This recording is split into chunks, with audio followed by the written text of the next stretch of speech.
Powercast Sports.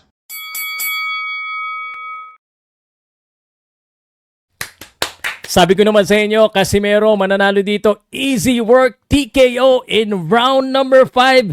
And Casimero, congratulations, as expected, as what I saw. This is a good comeback fight. Tinigil mo yung kalaban mo, pinadugo mo yung ilong. Kawawa naman si Misokoshi na walang head movement.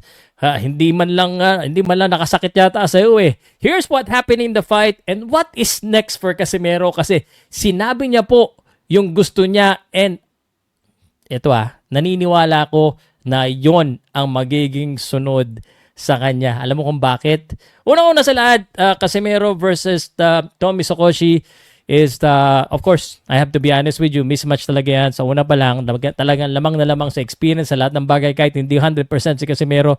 Casimero pa rin naman nanalo dyan. At kitang-kita naman natin, pag first round pa lamang, pagpasok pa lamang, talaga namang walang head movement, maikli yung mga suntok ni Tommy Misokoshi. And yung Tommy Misokoshi, nakipagsabayan pa, which is weird, no? Sumasagot-sagot si Tommy Misokoshi.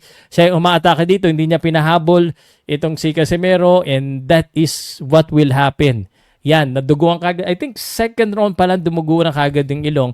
May mga good counter si Misokoshi, pero yung totoo, sa 11 panalo ni Misokoshi, 5 lang knockout, so wala ring lakas yung Misokoshi, kaya talagang walang pag-asang manalo yan. And Casimero tries to knock out siguro round number 4. Pagkatapos niya maduguan, round number 4, sinubukan niya ng pasukin, and yung corner ni Misokoshi, hindi rin mapahinto yung dugo sa ilong eh. So we already know that it's about to be stopped.